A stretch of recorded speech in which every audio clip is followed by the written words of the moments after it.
Okay, you're live. Great. So we can get going. Hello, everyone. Hello and welcome to another International Manifesto Group webinar. I'm Radhika Desai. I'm the convener of the International Manifesto Group. It's the eve of the presidential inauguration, and of course, the start of this ceasefire in Gaza, in which we have many hopes, but of course, of whose prospects we are also extremely wary for reasons that are known to everyone. Simply the way in which this horrific genocide has been allowed to continue for 15 months and more. So, but tomorrow, the liminal period between the election and the inauguration that the United States antiquated constitution stipulates will end. It's a period that has been tumultuous, to say the least, with Biden trying to do everything he can to tie Trump's hands, whether by pardoning his own son or by rushing aid out to Ukraine or rushing the spending out the door on programs he knows are not popular with Trump. Meanwhile, Trump has been making an avalanche of threats and promises, leaving everyone guessing about what he's actually going to do, given that these threats and promises are none too coherent. So, of course, at one level, therefore, our title, which is Trump's presidency and the prospects for peace, may seem hopelessly, cluelessly optimistic. How can we talk about peace when the president taking power tomorrow has won it with the most aggressive rhetoric directed against the US's own citizens and workers, some of whom he dubs illegal aliens, and against foreign nations? Well, unfortunately, it seems that the only reason I can think of is that the opposing Democrats have so far at least proved worse. So if we talk about prospects for peace, it might be entirely relative. But there are also some other factors that may kick in. There is first and foremost, of course, the unpopularity of wars that has made Trump promise to stop at least one of them, the one in Ukraine, on his way to the White House. It may also have played some sort of role in at least pausing the one in Gaza, and we hope that the pause will turn into an end rather than the end of the pause itself. And this may, of course, have something to do with the transactional character of Trump's dealings, but who knows? Let's see what happens. There is also the existence of factions of the US capitalist class who prefer to profit from peace rather than war, particularly from peace with China. And then there are the limits to US power. And there are two possibilities here. There is the possibility that Trump might be recognizing them without admitting it. This has already led some commentators, such as the Atlanticist, globalist, Bidenite, democratic Michael Ignatius, Canada's own, to berate Trump for seeking to diminish the US world role from a world role to a regional role, confined to the Americas. The other possibility, of course, in terms of the diminution of US power, is that this diminution may yet ensure the failure of any warlike initiatives that Trump may be tempted to take, particularly by those of the ruling class who benefit from war and profit from war. When Theodore Roosevelt was president at a time when US power was rising, he was famous to use the aphorism frequently, the aphorism, speak softly and carry a big stick. In the age of declining US power, clearly, Trump has the opposite motto: speak loudly, speak much, and frantically wave your diminished stick. And I mean the diminished stick seriously, because, of course, as most of you will appreciate, the United States hasn't really, while it has reigned a lot of death and destruction around the world, it hasn't really won a single war. So militarily, it's not in the strongest position. And of course, today, in terms of sending arms to Ukraine, it finds itself unable to produce even the ammunition or the appropriate arms that it would need to produce, even though it has the most it spends the most on its military of the next many states combined. And economically, for all the tariff threats that Trump is making, the fact is that the United States accounts for a mere 15.9% of world imports. So apart from particularly vulnerable countries such as Canada and Mexico, most people, when faced with tariffs, will of course suffer a rude shock, but it will not be a shock they can recover from, particularly if they start trading with one another and, of course, with China. So, given all this, the prospects for peace, it seems, may even be heightened by the fact that while his campaign was bankrolled by the madder, more maverick sections of the corporate capitalist class, who, however, seem to be on the side of, seem to be willing to oppose the more warlike Biden, many of those who opposed him during the election campaign are now coming around to him. So Mark Zuckerberg's recent genuflections towards Trump are a prime example. In any case, I'm just speculating, and we have far better speakers here, speakers who are far better informed than me, to present their more measured assessments before us today. So we will go to them in the next minute or so. But first, a couple of very simple preliminaries. A list of co-sponsors. We are very fortunate, and I'm sure that part of the excellent attendance today is because we have a number of co-sponsors. They include Critical Theory Workshop, the International Action Center, Palestine Chronicle, and Friends of Socialist China. And I would urge you all, if you don't know about them already, to please check them out. We have our own, of course, website, the International Manifest, www.internationalmanifesto.org, where you can read our manifesto in many languages. You can sign it. You can consider volunteering and making donations. And I hope you will consider all these things. So we will go to the speakers now. I will introduce each speaker in turn. Each speaker will speak for about 10 minutes each, and then we will have time for questions and answers. We have a total of 6 speakers. Fortunately, all of them are here today. So we will take about an hour for that, and then we will have between half an hour to 45 minutes for questions and answers, and hope we will end this within the 2-hour limit that we normally try to keep to. So our first speaker, and we are very lucky to have Ramzi Baroud here. Our first speaker is particularly important given the beginning of the crisis, beginning of the ceasefire rather, in Gaza. Ramzi Baroud is an author, journalist, and he is editor of Palestine Chronicle, one of the co-sponsors that I mentioned. So Ramzi, please take it away. The floor is yours. Thank you very much for this introduction. Thank you to all of those who are participating and listening to us right now. These are, I don't know how to describe this particular moment, aside from extremely emotional, but also extremely revealing in terms of the nature of the fight that is ahead of us. I've been trying to articulate in my mind, how do we understand this moment as Palestinians, particularly as people from Gaza? And I feel that the best way to put it is that this, keeping in mind that the genocide is not of our own doing, and it would have been undone regardless of the kind of Palestinian action or reaction to it.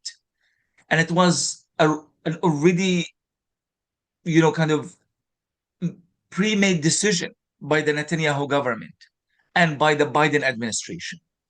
More importantly, actually, by the Biden administration, because it would have not been sustained or facilitated or justified or defended if it were not for the US government. Considering all of this, and that we Palestinians had no control over how Americans conduct their foreign policy, how Israel conducts itself, it is the best possible conclusion.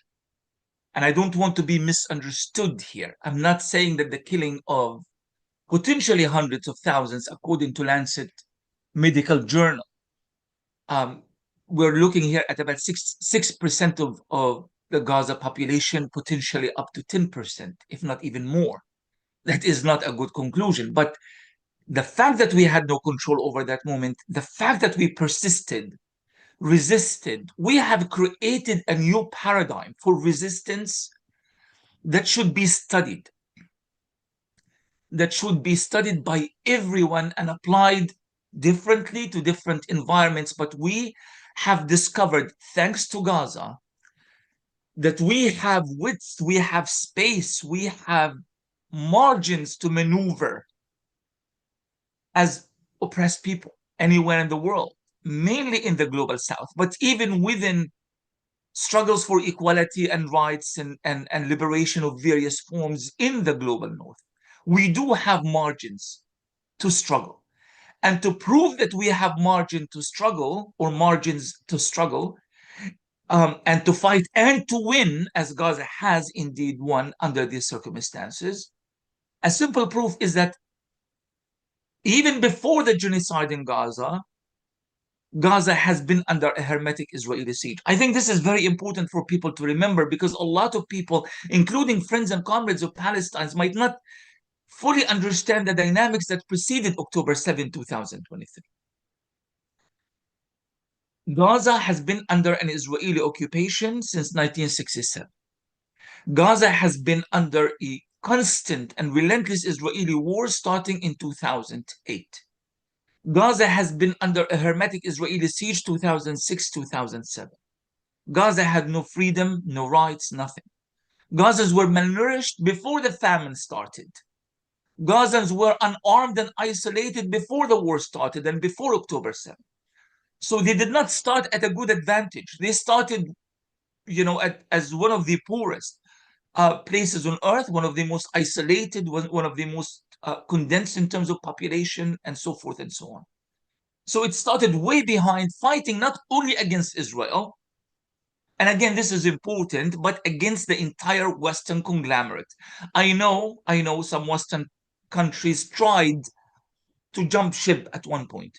Many of them persisted, I mean, to their credits, supporting Israel and Zionism until the bitter end, even after the international community, the ICC, the ICJ designated Israel as potential entity that is carrying genocide, and issued arrest warrants for Israeli leaders and all of that. Still, they persisted until the very end. Canada is one of them, of course, the United States, Britain, among others.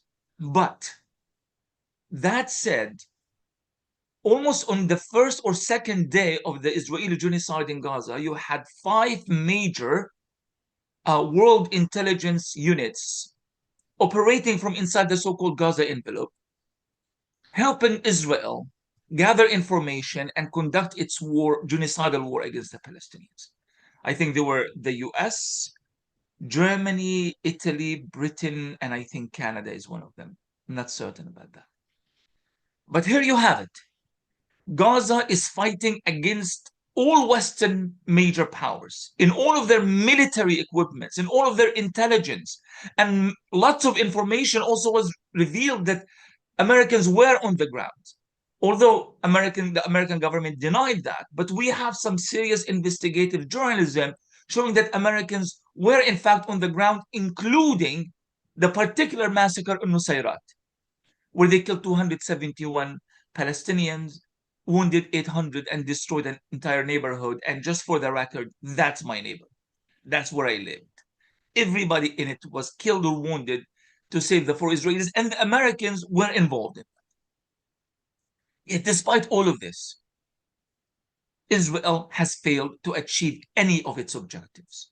No destruction of the resistance, no ethnic cleansing of Palestinians to the Sinai Desert, no dismantling of anything, no imposing permanent security control over Gaza. None has been achieved. Now they are trying to play with words, and no, we are going to keep some buffer zones and not buffer zones. They can say whatever they want to. They achieved absolutely nothing. At the beginning of the war, I'm going to try to time myself here. At the beginning of the war, an ex-Israeli general, or an Israeli general who served at one point in the Israeli army, was in an interview with Channel 14, I believe, said, he was asked to define victory and defeat. He said, victory for the Palestinians would be a single child in Gaza City flashing the victory sign at the end of the war. We need to make sure that that doesn't happen. And indeed, they really did their best. I mean, they killed 16,000 children. They wounded a lot more. Thousands of them are still under the rubble. They did the best they could to prevent that moment. Now the entire Gaza are in the streets of Gaza flashing the victory signs. So even according to that psychological definition of the war, Palestinians have won. Moshe Viglin, a former contender for the Likud party membership, close ally with Netanyahu, turned against Netanyahu at one point, also said that what bothered him the most is that the fear factor,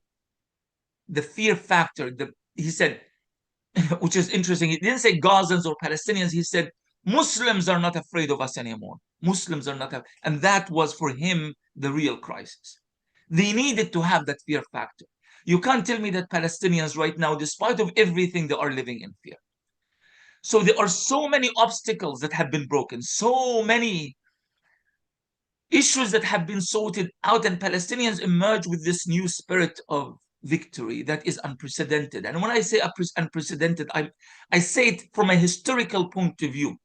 I've been helping my daughter do her finalize her PhD on Palestinian history and the British Mandate. And one of the books I'm helping her translate from Arabic to English is a book by a historian named Akram Zaiter, one of our very, very early historians about 100 years ago.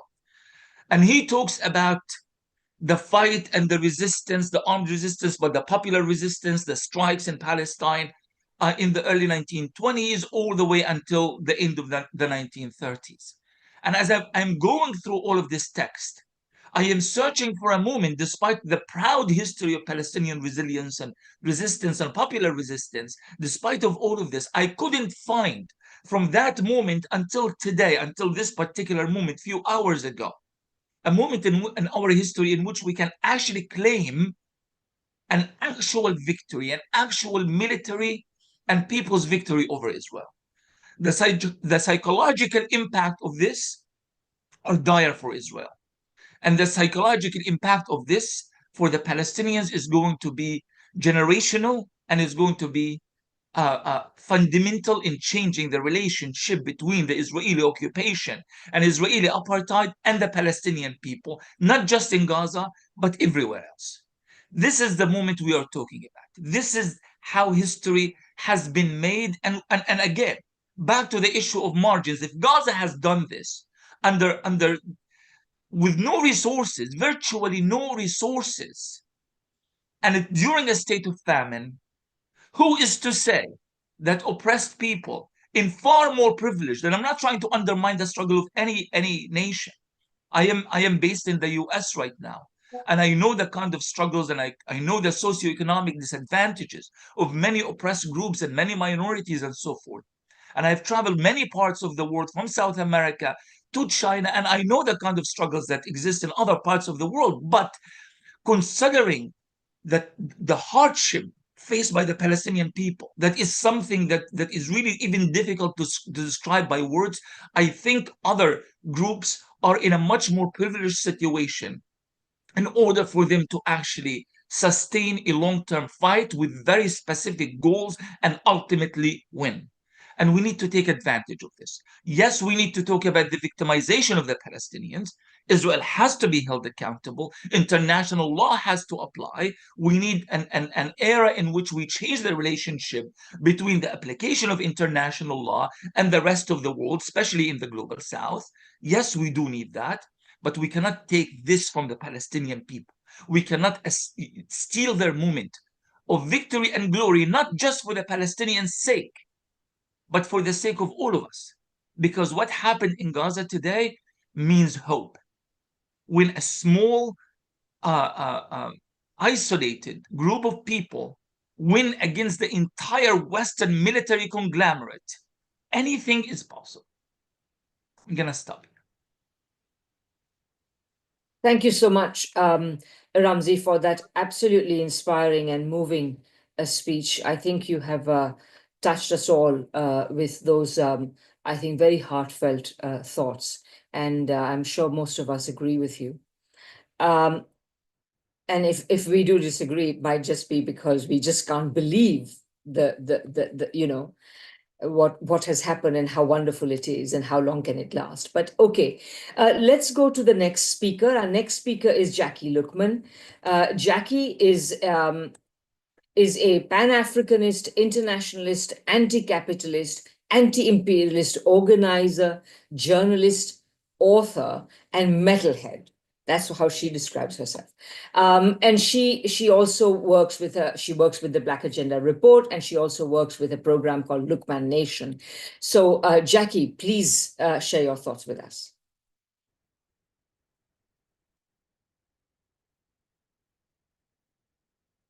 Are you muted, Jackie? Where are you? Apologies, I'm trying to find her. Just a second.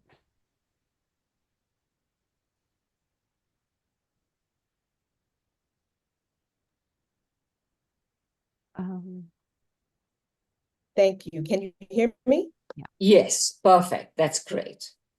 Oh, okay. Thank you so much. My apologies for the technical issues. Thank you so much for having me here on this panel. Again, my name is Jacqueline Lukman, and I am the Vice Chair of the Coordinating Committee for the Black Alliance for Peace. I am the host of Darker Than Blue on a radio show on WPFW FM here in Washington, D.C., 89.3 on Pacifica Network, and all of those other things that Dr. Desai mentioned about me. And I want to start by saying that on the eve of the anniversary of the birth of Dr. Martin Luther King Jr., of course, there's something else going on tomorrow that we're marking, and that's why we are here, and that is the inauguration of the next president of the imperialist states of America, and that is Donald Trump.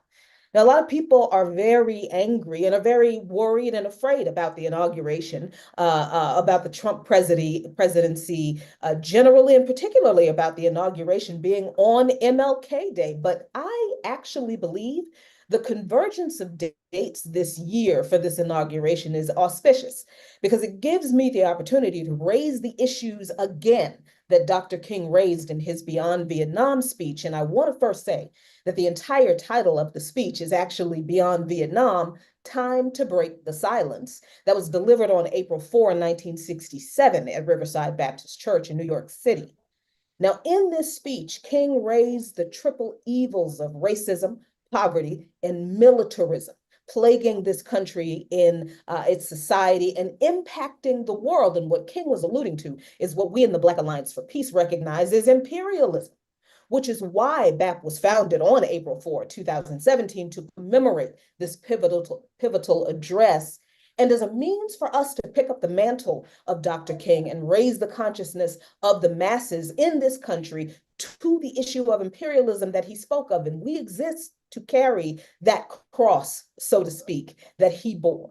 So many people today believe we are facing a second inauguration of Trump, and what many people fear will be increasing fascist repression against marginalized groups and expanding war because enough people didn't vote for Kamala Harris, because too many people voted for third parties or didn't vote at all in the recent presidential election. But we in BAP understand that we have arrived at this point because the American left has not been as successful as we need to have been in advancing King's anti-imperialist mantra. See, if we had, I believe there would be no confusion about the two wings of the bourgeois kleptocracy that we live in the United States under, represented by Democrats as well as Republicans, that advance the interest of the dictatorship and finance capital over the people. Currently, there is a grave challenge facing the left in the United States. We're confused about the nature of the Democrat Party, with many believing they truly are the lesser evil of the two major political parties in this country. Many delude themselves into believing in reformism and representational politics, in which small gains in limited areas are seen as major victories for the people, but the corporate bosses lose nothing. Actually, they gain more money whenever these reforms are passed, and no power is shifted in these reforms from those in power to the people. Or in the case of representational politics, in which voting for a person from a previously underrepresented group of people in power, like women or Blacks or Indigenous or immigrants, is a signal of a potential for political progress that never actually materializes for the people who have been compelled and very often bullied to vote for these folks in the name of progress. And those folks, the representational politics folks, are always, almost always Democrats. For example, when I talk about reforms, things like defund the police, which seemed like a good idea, and some city councils domestically claimed that they did it, but not one police department was actually defunded in any way. And in this country, while the political class used the demand against the very progressive forces that advanced it to quash further demands for any change at all. And if we look at this is the way politics has operated in the arena of funding of domestic military police forces. We expand that view to how we have engaged with the military budget, which impacts the rest of the world. And we see that the idea of reform is not effective, but it is something that is very popular within a Democrat context. But we also see the positioning of a Kamala Harris as the representation of better politics for marginalized people without any consideration for her track record on war and domestic repression against working class and poor people of color, ostensibly her community.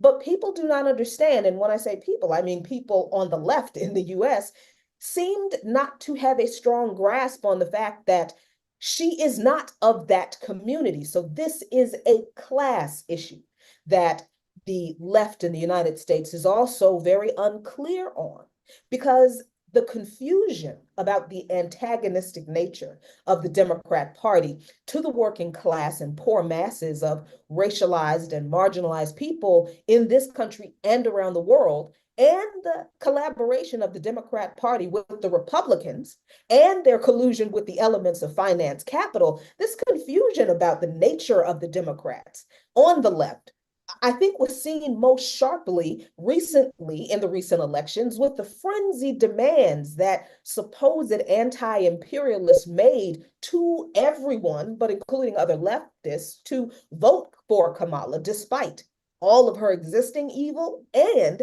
the evil she promised to continue to do were she to be elected. Remember, she said that her goal was to ensure that the US military, which is already the most lethal, deadly military in the world, will be the most lethal fighting force in the world. I don't know how you make an already deadly fighting force more deadly, but she promised that she would. And people were saying, people meaning leftists, some leftists here in the US were saying, we have to vote for Kamala Harris despite our problems with her to save us from Trump. This is confusion. But I don't want to dismiss the genuine fear of many of a Trump presidency and all of the evil, violent, racist, psychotic promises that he has been making to do harm to people for the good of the ideal of a white nationalist Christian America coming to bear on those people. I do believe conditions for all of us, working class, poor, queer, trans, immigrant, indigenous, African descended people, I do believe our conditions will become more harsh under Trump. However, I think it is important for us anti-imperialist leftists to make clear that the rise of Trump was facilitated not because of the lack of votes for the Democrat candidate, but because of the lack of commitment to advancing clear and consistent anti-imperialist positions to US policy from both major political parties, its surrogates in the US media, academia, and other bourgeois institutions. So the challenge facing the left under a Trump administration that is incoming is first, I think, admitting that the confusion on the left about Democrat support of imperialism is what got us here. Left support of imperialist warmongering against Russia, war rhetoric, the support from the left against some war rhetoric against China, and now, as we have seen, support of the imperialist US-backed coup in Syria has obscured Dr. King's clear admonition of US militarism and the money that goes to the war machine that destroys working class, poor, peasant people around the world, instead of that money going onto the plates of the same class of people here creates the situation we're confronted with now, in which Trump is held up as up to the masses as a figure of singularly unique oppression. And some say fascism or proto-fascism or whichever term you would like to use. But had we confronted the policies from the Biden-Harris administration that have already created the same conditions that people are afraid Trump will create, I mean, Ramsey Baru just told you that the Biden-Harris administration was involved in, deeply implicated, and completely responsible for enabling this horror in Gaza. If we had confronted uniformly with the same condemnation of the war in Ukraine, the war rhetoric against China, the coup in Syria, the attempted coup or invasion in Haiti, the sanctions on Cuba, the sanctions on Venezuela, the arrest warrant just issued by Biden for President Nicolas Maduro, the sanctions against Eritrea. And do you understand what I mean? If the U.S. left had been cohesively, loudly, and consistently condemning all and every U.S. imperialist policy coming from the beating heart of imperialism, regardless of who is the spokesperson for it, I am not saying that there would not be a Trump presidency. I do believe, though, that there would be more clarity on what this moment means and who is truly responsible for it. And I believe what that means is we would be in a better position to know who to fight and who we should be fighting with. Do you understand? Because I do believe that we are faced with an anti-imperialist left then. Do you understand? Leftists who are inclined to agree with imperialist policies if they are justified by liberal or neoliberal logic of expediency, if that's what we want to call it, rather than, the scary conservative logic of brute force white supremacist domination. What we're faced is a social imperialist left in which there is a labor aristocracy where the class interests of people in the United States, where we have more in common, the working class of all walks of life have more in common with each other, regardless of our ethnic, religious, racial, or cultural differences, than we do with any of the politicians of any major or minor party or any of the corporate interests. And if we understood that and were consistent in working toward that, we would also understand that our interests are more in line with people of our class around the world, more than we have allegiance with those who have a D behind their name in the political arena here. We are faced with a labor aristocracy that has sold out the interests of the working class and poor people in this country to the petty bourgeois, or rather, I'm sorry, not the petty bourgeois, the bourgeois class, the finance capitalists, lending validity and legitimacy to the dictatorship of finance capitalists among the working class in this country, which undermines the struggle for anti-imperialism and the struggle to destroy this imperialist system in this country to save the rest of the world from it, from the entire kleptocratic imperialist system, not just from one person that the system creates. Do you understand?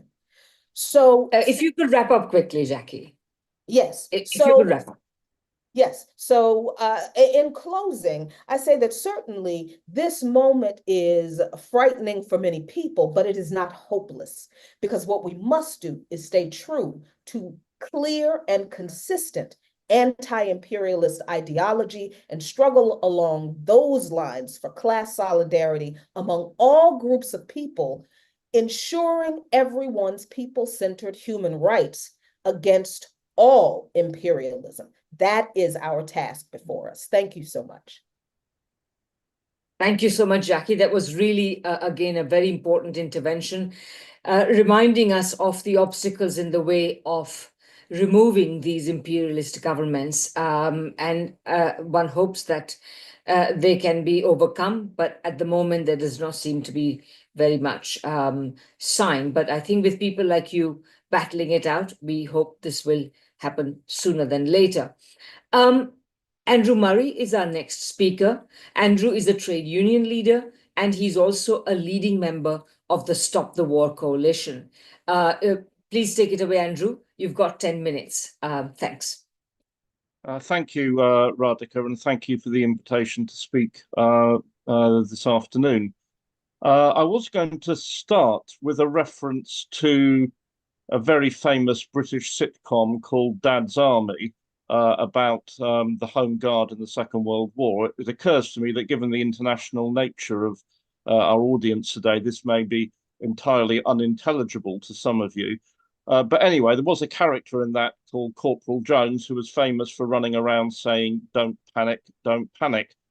And I think that has to be where we start from today on the eve of President Trump's re-inauguration as president.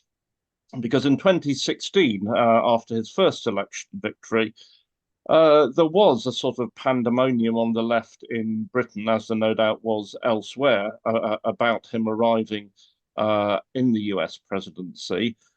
Some of that was no doubt has been proved to be well merited in relation to his racism, his misogyny, what's acknowledged by his own close advisors from his first term as his fascistic tendencies.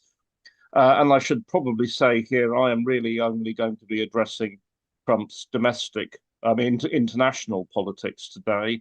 Obviously, American comrades will have their own views, and Jackie has just expressed them clearly about the new president. But in terms of his international politics, I think there is now a more realistic evaluation than there was 8 years ago of what he represents and what our overall problem is, in that it is not the sort of sudden renegade arrival of a very unusual demagogic reality TV king president. It is the continuity of the policy of US imperialism. The last 4 years have probably been a more profound learning experience than the preceding 4 under Trump, in that the administration exiting tomorrow has been in its international politics as bellicose, aggressive and reactionary, really as any we have seen. I mean, the George W. Bush administration obviously would be a strong rival, but the Biden administration has been has been up to its neck in war throughout. It has prolonged and exacerbated the conflict between Ukraine and Russia, and poured billions into sustaining it, and squashed on any possibilities of a peaceful resolution over the last, nearly 3 years now.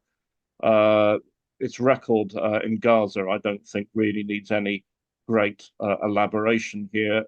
It has, the words of it permitted a genocide or even aided and abetted seem inadequate. It has, with a very active British collusion, driven the genocide, and which it could easily have stopped at a few days' notice at any point. Its direct aggression in the Middle East against Yemen has to be added to the charge sheet, and it has also ratcheted up the position of the United States in relation to China, in that Biden was the first president, I believe. I think there are greater experts on China here than me, but who actually said the US will fight to obstruct the reintegration of Taiwan with the People's Republic, and it's not reversed in any sense the most reactionary of the foreign policies that Trump did follow in office. So really, we have learned a lot about, however one wants to describe it, liberal centrist imperialism in an age of the decay of US power. And we've also relearned a lesson about the high degree of continuity between different administrations and different parties in the USA, a continuity which is really essential to imperialism, to its functioning. And we've seen that in the history of Britain as well over the years. And now Trump has arrived. He's or is about to. He has said that he will try and bring an end to the Ukraine conflict, insofar as that's within his power, which is considerable. We'll have to see how he delivers on that, but it's certainly a different tone and a different intent to that displayed by Joe Biden. And his pressure, applying a pressure which Biden was unwilling to do, has at least created the present ceasefire in Gaza, which we hope will hold, which Ramsey's already described the situation there. And I don't know who it was. Was it you, Radhika, that talked about Trump's intensely transactional nature? And clearly he is looking to organize big deals with the Gulf states in America's interests, and the Gulf states and Israel and so on. So he is bringing a different angle to US imperialist policies. And I say that without the slightest illusion in him. In fact, if there were anyone with illusions, he's worked hard to dispel them. I've never yet thought I would have to march under the slogans of hands off Greenland or solidarity with independent Canada. But, you know, these things may now be forced upon us as an aggressive American nationalism is promoted. And it's worth, I think, just spending a second that this America firstism, which in any event is only a part of the Trump supporting coalition. It's an element of it. There's more conventional neoconservatism inside his tent as well. It cannot really be isolationism. There is not the possibility of Washington, any administration, following an isolationist policy. Of course, there can be different priorities, but American imperialism, as I think Jackie has just described very eloquently, remains the main orientation, and that is incompatible with any form of isolationism of any sort. And his policy is more America first, or America above all, and we will have to see the consequences of that. In the anti-war movement in Britain, our line has been we don't, cheer for Trump or cheer for Biden. We don't cheer for Republicans or Democrats. We wish to separate British policy from its bellicose subservience to the USA. The tight alliance between British and American imperialism, which has continued to embroil this country in a huge number of international conflicts. And that's not to minimize in any sense the responsibility for that from the decisions of British politicians themselves. But many of these are wars which functionally the British state could hardly get involved in, were it not for its strong alliance with the USA, which has been on display in the Gaza genocide as well, with British bases in Cyprus being used to help deliver American arms to the Israeli embassy, and to fly spy flights over Gaza in order to assist the Israeli armed forces. We can see that probably the person who is panicking about Trump appears to be Keir Starmer, in that he is desperate to keep Britain aligned with the USA. The British economy is flatlining. British services, social services, public services have been ruined by 14 years of Tory austerity, and yet he can only offer more of the same. He doesn't want to have to choose between allying with the US and trying to get Britain back to a more advantageous position in the European Union market, which obviously was compromised by Brexit. and so he is wriggling to avoid offending Trump and keeping the alliance going. I am, amongst other things, presently a parliamentary reporter for the Morning Star newspaper, and in that capacity, more to make trouble than to elicit information, I will admit, I asked Keir Starmer's spokesman at a press briefing what was the government's position on the president-elect's demand that His Majesty the King should be deprived of his sovereignty over Canada. Well, they haven't got an answer to that. They just squirm in embarrassment. And the answer so far seems to be Peter Mandelson will sort it out. And I think that's an improbable scenario.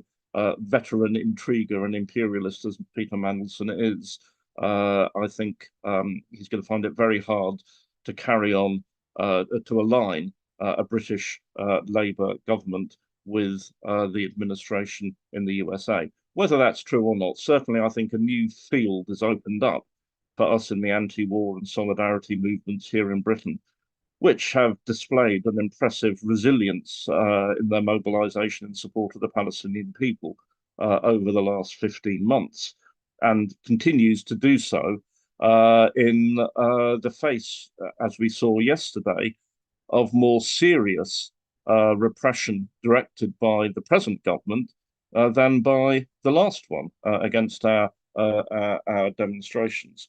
So our focus in the anti-war movement is to end our support, automatic support for Washington and its wars, and the slightly outre nature of President Trump and his associates and his way of conducting business may create new openings for that, but we do it without any illusions or any expectation that Democrats in the USA are going to present the sort of change that we need. And we need to, draw comfort from the objective facts. I mean, Ramsey has spoken about the heroic and unbroken resistance of the Palestinian people in the face of the genocide. There is also the rise of China, which clearly is a target for the Trump administration, absolutely a focus for it, but I'm not sure whether he will be able to materially derail China's advance. And we have the mobilization of opinion. I mean, Jackie, who spoke just now from the USA, laid great emphasis rightly on anti-imperialism. It is a fact, I would assert, that in the last 20 years or so, we have now had a stronger and more developed anti-imperialist trend in the anti-war movement in British politics generally. Our capacity to fight against wars remains powerful. Our solidarity with the Palestinian people remains very, very strong. And I think these facts, as much as who is in the White House, are going to shape the future. So I'll end on that, hopefully, optimistic note. Thanks so much, Andrew, for that very, I think, cautiously and measured, cautiously hopeful analysis, very measured analysis from Britain, which I always like to think of as Batman to the US Robin. So so let's go to our next speaker now. The next speaker is Gabriel Rockhill. Gabriel is the founding director of the Critical Theory Workshop and professor of philosophy at Villanova University in the United States. Please go ahead, Gabriel.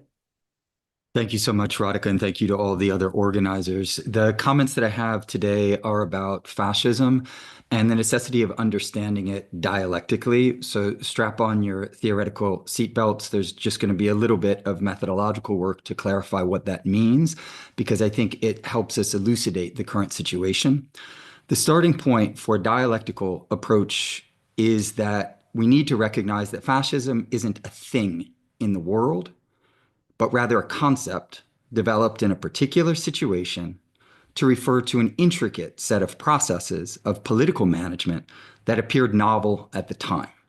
In fact, when the term fascism emerged in Italy, It was not at all a coherent doctrine or a fixed ideology, but rather a rough description of a dynamic and changing set of practices. Mussolini himself insisted on this multiple times.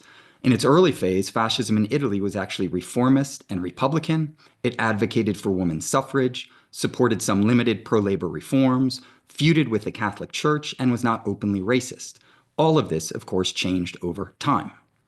A dialectical analysis of fascism accounts for these types of variations, but it is also thoroughly materialist, meaning that it sheds light on the ways in which these various practices are rooted in the socioeconomic base. This is important because fascism's specific ideological contours can vary significantly, even to the point of taking on apparently incompatible forms, because it mobilizes different religious, racial, or national characteristics in its project. It can be, for instance, white supremacist and German ultranationalist, as in the case of Nazi Germany. But it can also be animated by Jewish fundamentalism or Islamic fundamentalism in other contexts. Its consistency from a dialectical materialist point of view is to be found in its relationship to the socioeconomic base, not the ideological superstructure. Fascism is best understood as a form of capitalist, social and political management that is more heavily relied on in times of crisis as, quote, the final solution to the class struggle, as Michael Parenti said. Fascism has been used to different degrees on various populations. Far from being incompatible with liberal democracy, I've elsewhere argued that it often functions in tandem with it. Consider the case that the United States, which maintains a bourgeois liberal democracy on the home front, nonetheless supports, and this is a quote from Victor Marchetti of the CIA, every half-assed dictator, military junta, oligarchy that existed in the third world, end quote. The incoming Trump administration will not change the course of U.S. foreign policy in this regard. Having filled his administration with neoconservative war hawks, it is on course to pursue imperialist objectives in West Asia and intensify the hybrid war on China, as well as progressive states and movements around the world. This imperialist tactic is slightly different than the Democrats, who have been focused on the proxy war in the Ukraine against Russia, but the overall strategy of strengthening US-led imperialism in a moment of decline is the same. It is certainly the case that the Trump administration has worked to present itself as if it were dedicated to global peace, when in fact it is above all devoted to pursuing imperialist hybrid wars while using some different tactics than the Democrats, in part to make it look like they're doing something fundamentally different.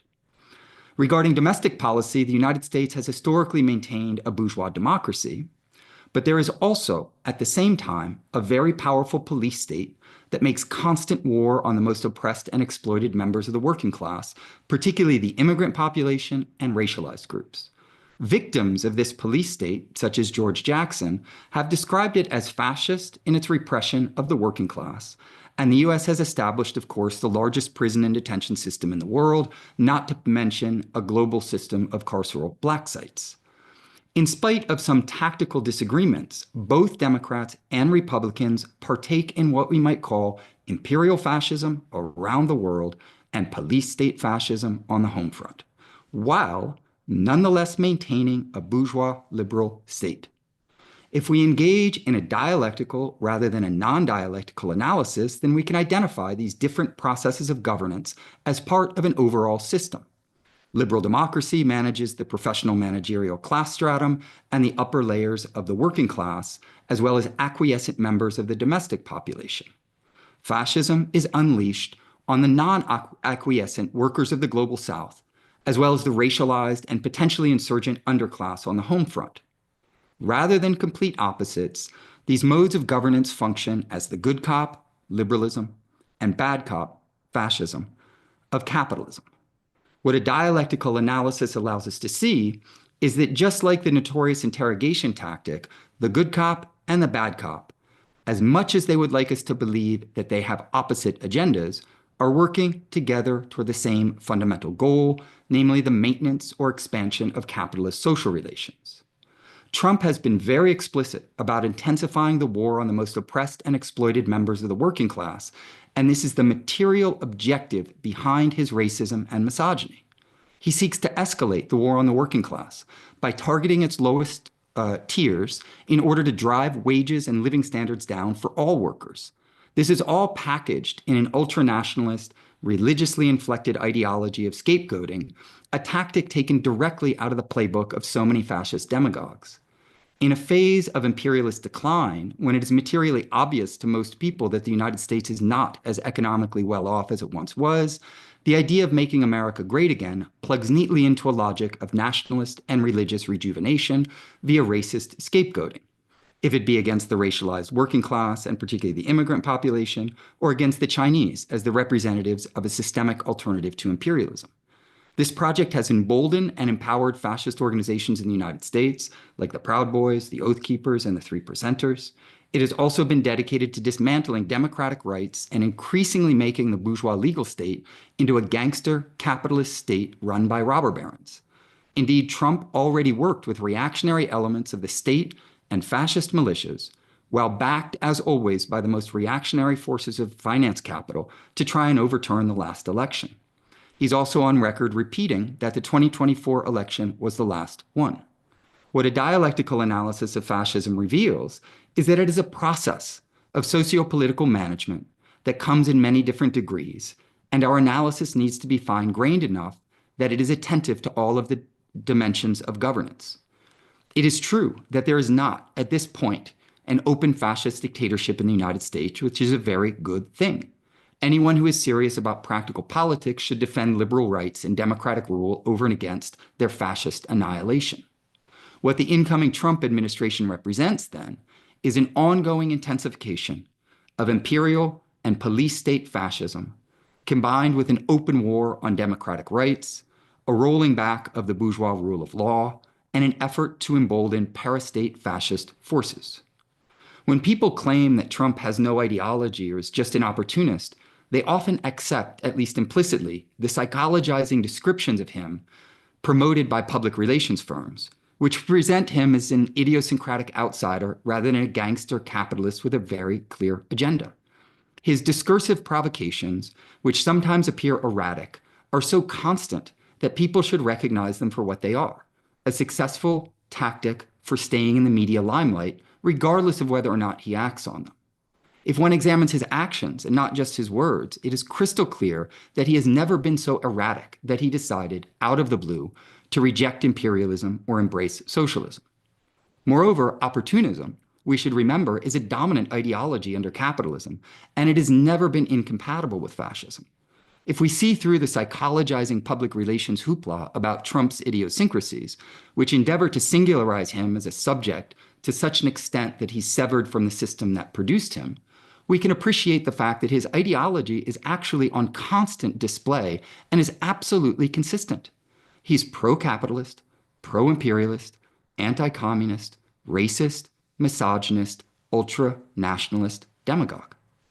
We are therefore at the dawn of what certainly looks like a very dark chapter of US politics, both at home and abroad.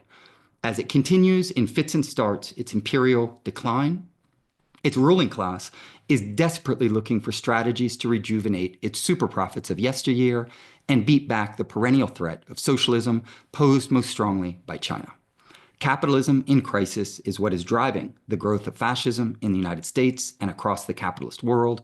It is imperative to recognize it for what it is in order to take all of the necessary countermeasures. Thank you. Thanks so much, Gabriel, for that very important reminder that what Trump is doing brazenly and openly is what the Democrats have been doing hypocritically all this while, and therefore there's really no reason to expect any great change between the one and the other in substance. That's very important. Our next speaker will be Keith Bennett.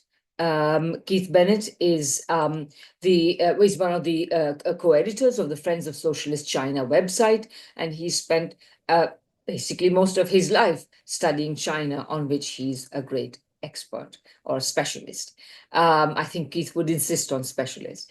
Okay, Keith, please go ahead.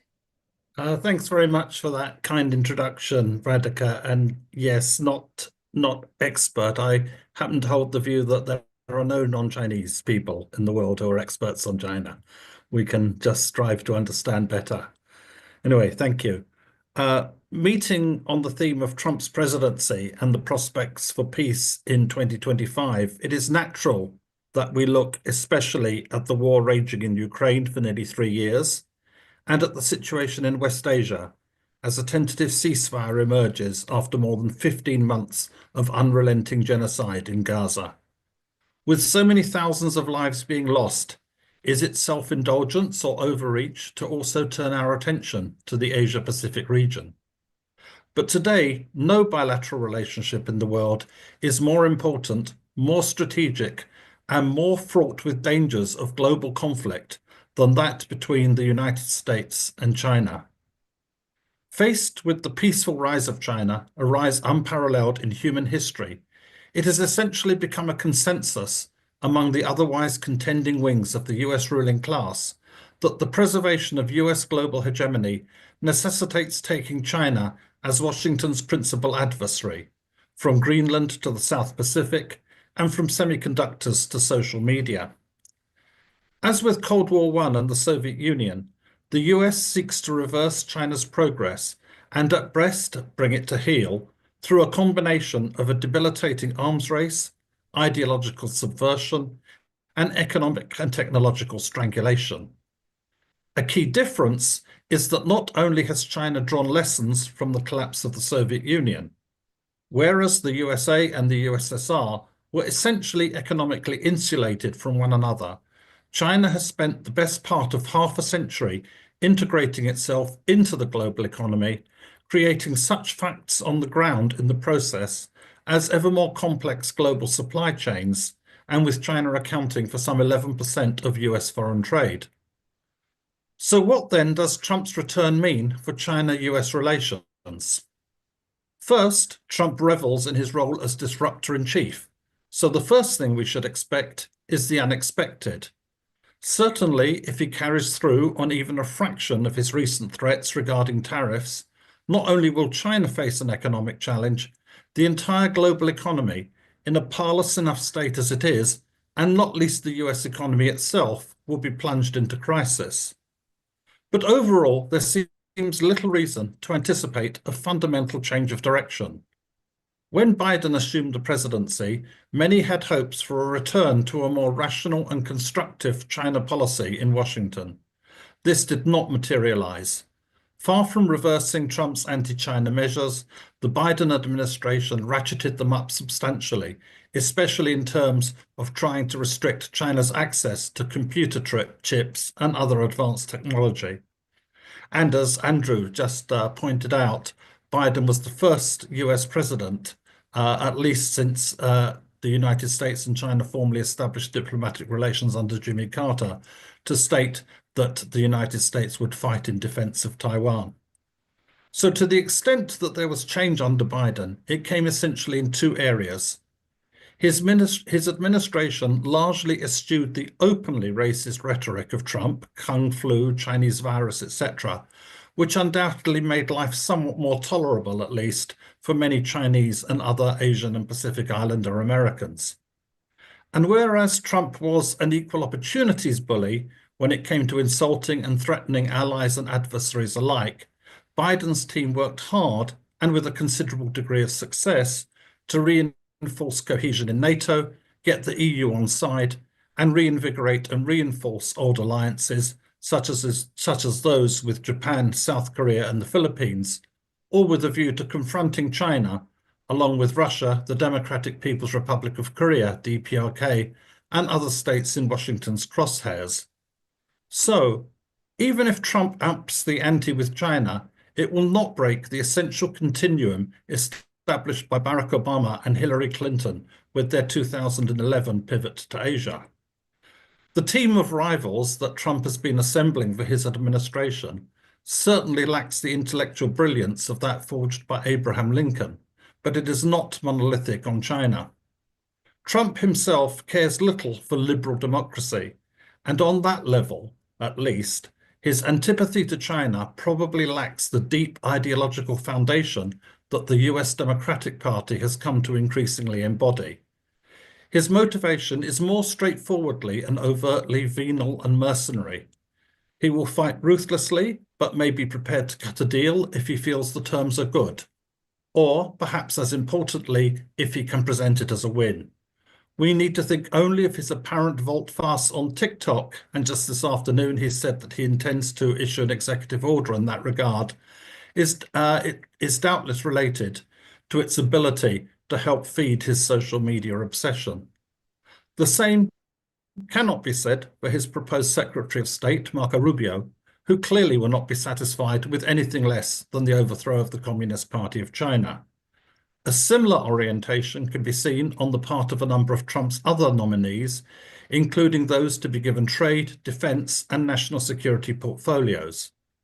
But this in turn is different from the stand of Trump's current bestie, although for how long is anyone's guess, Elon Musk, whose Shanghai factory accounts for half of Tesla's global production. Another area where this pattern can be expected to assert itself is in diplomacy, and hence on the international balance of forces.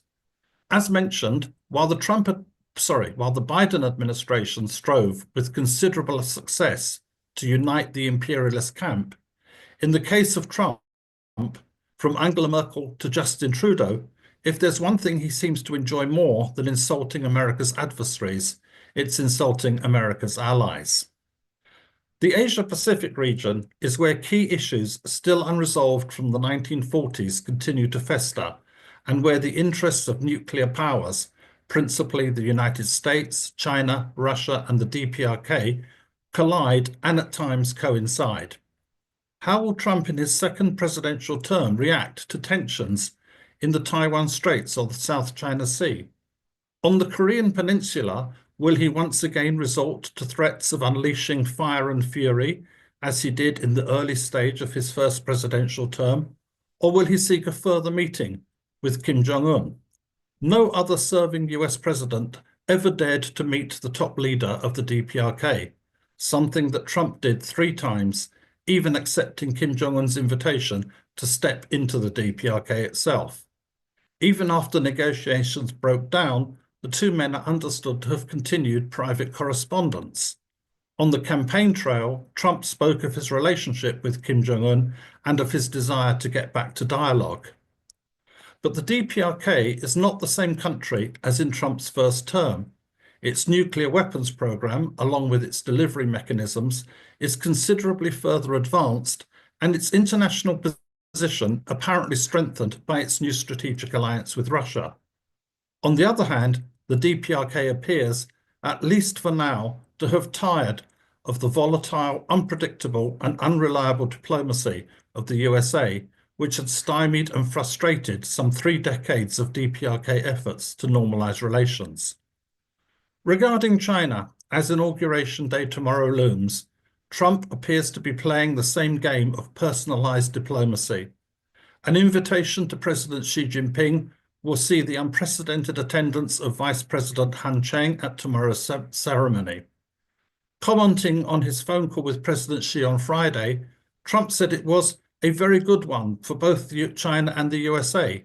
It is my expectation that we will solve many problems together and starting immediately.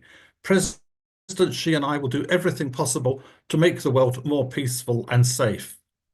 According to China's Xinhua news agency, Trump thanked Xi for his congratulations, saying that he cherishes his great relationship with Xi, hopes to continue to maintain dialogue and communication, and looks forward to meeting Xi at an early date. The United States and China are the most important countries in the world today, and they should maintain long-lasting friendship and work together to safeguard global peace. Of course, Trump never seems to have a phone call with another world leader that he doesn't seem to think has gone great. And just the day before, the Chinese Foreign Ministry spokesperson slammed comments by Marco Rubio as unwarranted attacks after the senator in his confirmation hearing called China the most dangerous near-peer adversary the US has ever faced. But significantly, there has been no repetition of Trump's December 2016 pre-inauguration phone call with the secessionist leader of China's Taiwan province, although there will be quite senior Taiwan representation from both the ruling DPP and the opposition Kuomintang at tomorrow's inauguration. And last night, describing it as an exclusive, the Wall Street Journal reported that Trump had told his advisors that he wants to visit China within his first 100 days in office. Perhaps significantly, the Xinhua news agency was quick to report on this. How these relationships play out will have a major bearing on the future of the world in the coming period. Thank you. Thank you so much, Keith. That was absolutely so informative. Really, really thought-provoking. Thanks very much. All the small things that may be important and different is what you focused on, and that's really great. We can now go to Sarah Flounders, our last speaker. And please note that after Sarah has spoken, we will have time for questions and answers. So please collect them. If please also, in the meantime, if you want to ask a question, locate the raise hand function, which will be somewhere along that bottom set of buttons. And it may be hidden behind one of them. So please look for it because you'll be able to put your questions yourselves. Okay, let me just introduce Sarah briefly. Sarah Flounders is a long-standing political activist and author based in New York. She's contributing editor of the Workers' World newspaper and a leader of the United National Anti-War Coalition, the International Action Center, and the Sanctions Kill campaign. So, Sarah, please go ahead.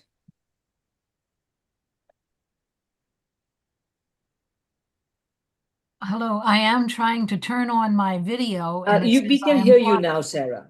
Oh, you're trying to turn on your video. I wonder what happened. I don't know. It says I'm blocked by the host. So if somebody there can turn me on, that would be appreciated. Let me see. Sarah. Okay. I'm going to make you co-host and see if that makes a difference. Can you turn? Oh, I know what it is. Oh, why can't I? I've made you co-host. And it is not showing that here that I am blocking you. Is that what it says to you? Yeah, there you are. Perfect. Okay. Excellent. Here I am. Yeah. Thank you. Great. And thank you to the International Manifesto for this opportunity and this incredible panel. It's what we need in the period ahead. Greater collaboration, exchange, and determined solidarity. First, I want to salute the ceasefire deal today. After 15 months of US-funded vicious destruction by the Israeli occupation forces of every block and neighborhood in Gaza, including every hospital, school, torching tent cities. Today is a ceasefire, the beginning of a prisoner exchange agreement that leaves the Palestinian resistance undefeated. The heroic people of Palestine have forced the US-backed Zionist regime to officially deal with Hamas and the resistance organizations who have remained intact. In resistance and guerrilla warfare, to survive as an organization is to live to fight another day. We salute the enormous political, organizational, and military accomplishment paid at a high price. Israel and US imperialism are hated globally on a scale not seen before. Tens of thousands of Zionist settlers have left Israel, where thousands of businesses have closed. Zionism has failed to achieve its aims, and the resistance has survived. This latest ceasefire, no matter how short-term or long-term, reflects that Israel and its imperialist backers are not invincible. The complete inability of Israel in more than 15 months of bombing, backed by the US and the other imperialist powers, to defeat the Palestinian liberation struggle, and the revolutionary unity of the axis of resistance confirms the limits of US power. This ceasefire confirms that resistance, unity, and political morale are stronger than the most brutal, advanced, high-tech weapons. Now, Let's talk about the Trump presidency and the prospects for peace in 2025. You can't put the two together. There is no prospect of peace. Trump is not offering peace. The MAGA slogan, "Make America Great Again," is a war cry. MAGA is also an out-of-date wish list. It confirms just how out of touch the U.S. ruling class establishment is with the world today. U.S. hegemony is gone, but U.S. imperialists in their arrogance can't see the facts on the ground. Slogans or threats won't change the downward spiral of U.S. imperialism. Wars in Afghanistan, Iraq, Libya, Lebanon, Syria, Yemen, total support of the Zionists in Palestine, NATO war in Ukraine, sanctions on 40 countries, a third of the world population, threats on Korea and Iran, efforts to encircle China. They're all massively destructive, fabulously expensive. It includes the use of mercenary armies, proxy forces, thousands of US-funded NGOs. But 2 decades of nonstop wars have failed to turn the US global position around. US strategy continues. It's to create chaos, and to disrupt development everywhere.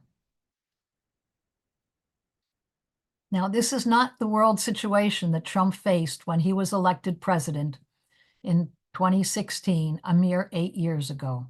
The world is changing fast.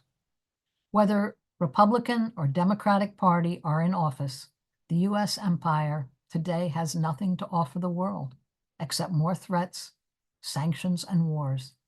And that is no longer sufficient to maintain its dominance.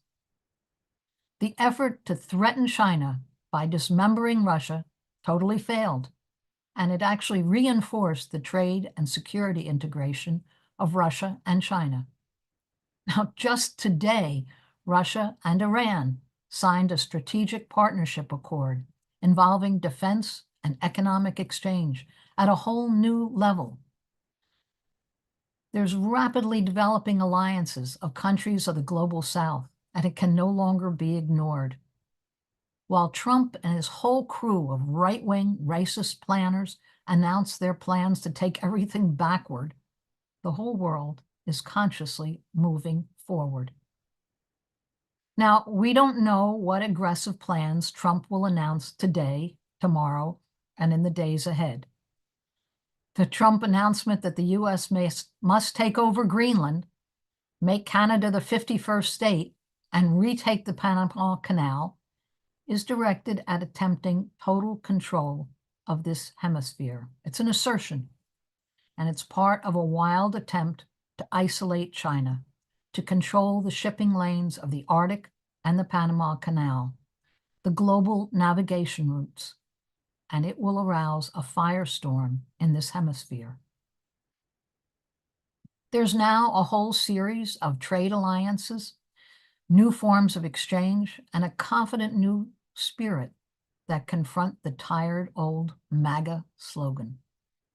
China's Belt and Road Initiative, involving 150 countries, it's the most ambitious infrastructure project ever conceived.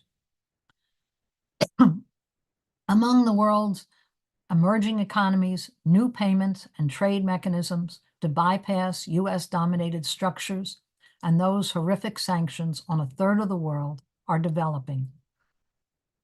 More than 30 countries have applied to join BRICS. There's the Shanghai Cooperation Organization. Trump and the new administration is focusing on China, on China, on China. Why? China is the world's largest exporter of goods, the largest producer of real goods, and this is a threat to U.S. economic dominance. The scale of China's exports of $1.6 trillion to the countries of the global South and the BRICS countries is now 4 times that of China's annual exports to the U.S. So what China offers is not just a powerful economy and new development plans. Because China's socialist base isn't driven to maximize profit for its private shareholders in every possible transaction, the government is able to introduce a wholly different approach to development. This gives rise to a very different kind of international relations. Genuine collaboration is possible, and this is a radical break from centuries of horrific imperialist looting in Africa, Asia, throughout the global South. Globally, there is a steady determination to develop alternatives.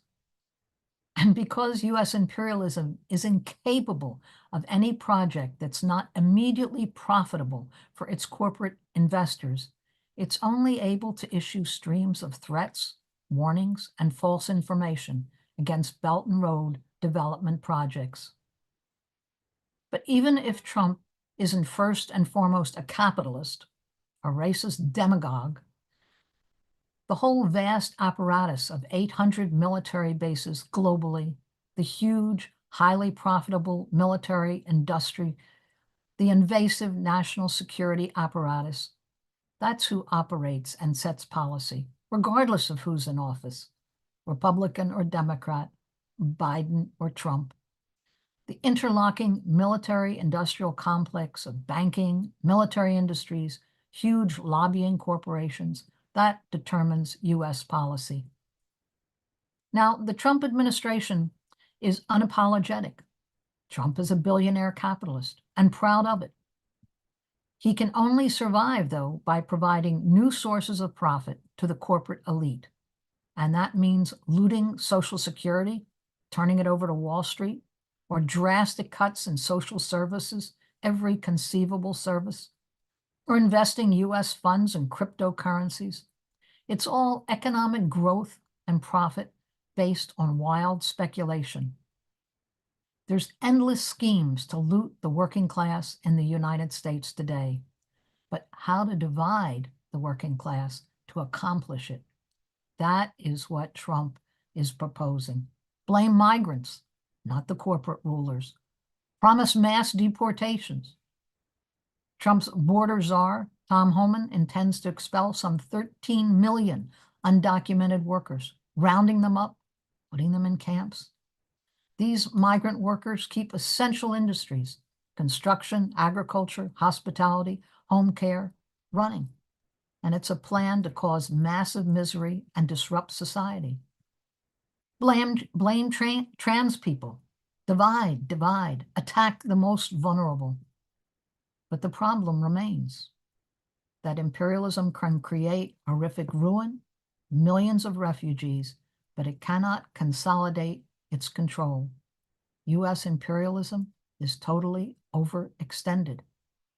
So in closing, in the period ahead, we need to escalate our solidarity with Palestine, with Syria, where there's such a setback, with Lebanon, with Iran, and with China, and with the sanctioned countries of Africa and the Americas. There's a new day, and the old order is collapsing. US imperialism is in decline and decay. There are numerous emerging alliances. There's commodity trading platforms along with cross-border payment instruments.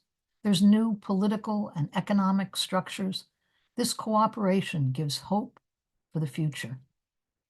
The people of the whole world are demanding an end to all the restrictive, prohibitive measures. With renewed determination, let's strengthen our solidarity. I'll end with a salute to the heroic people of Venezuela, a salute to the elections in Venezuela, a salute to the new Federation of the Sahel in Africa, and to Palestine and continued resistance. Cooperation and development among all the people of the world is the only way forward. Thank you. Thank you, Sarah. It was such a quietly grim picture you paint. I was reminded of Yeats's poem, whose first line goes, turning and turning in a widening gyre. The falcon cannot hear the falconer. Things fall apart, the center cannot hold.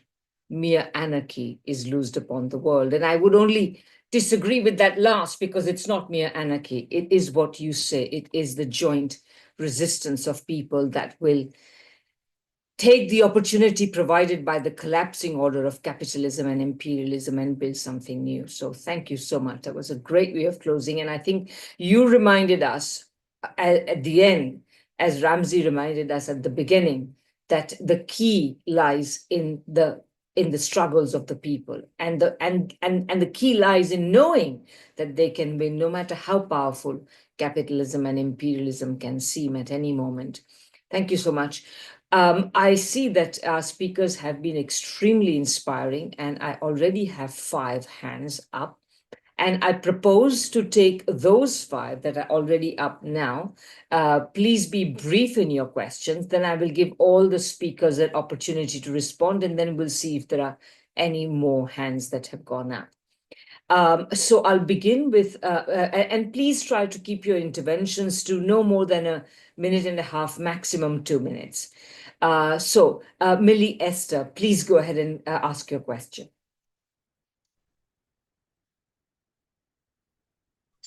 Hi there. Hopefully you can hear me. My question was for Dr. Rockhill. I was wondering if he noticed in China, and also glad to see you are back in one piece, if you noticed in China a popular sentiment for Taiwan, mainland China unification amongst the everyday Chinese people. Great, thank you. That's an excellent example of brevity. Thank you, Millie. The next question will come from Norma Harrison. Please go ahead, Norma.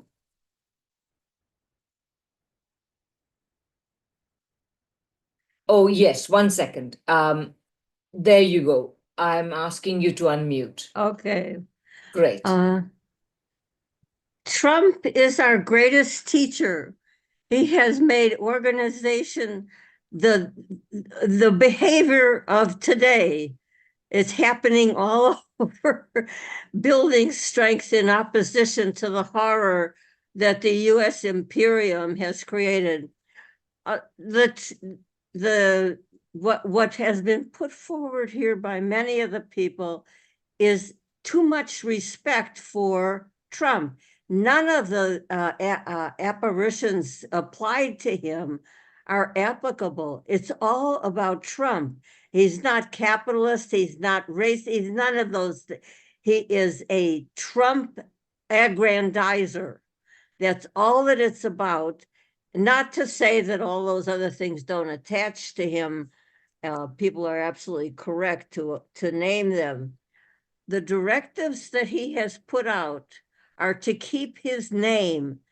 You know, I will be as racist as I have to be. I will be as anti-immigrant as I have to be. I will make myself forward in all areas so that people will keep talking about me as though I make a difference. And of course, he makes a difference, but the American imperium has made a difference now for several hundred years, as we know. Yeah. If you can ask your question, please. I'm sorry. I just have these comments. Okay, no, that's great. And they're interesting comments, and I'm sure some of the speakers will respond to you. So thank you very much. I have David next. Please go ahead, David.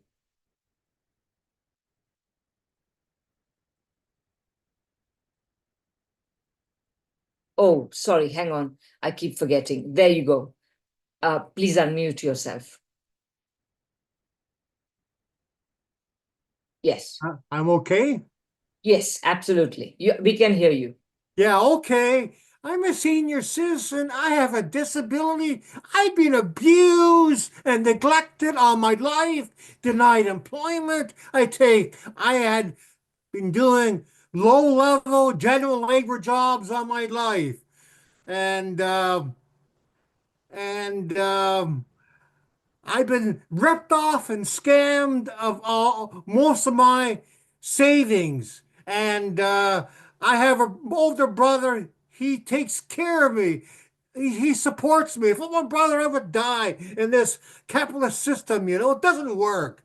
That's what I got to say, Very important. Thank you so much, David. We have next Dan Yassin.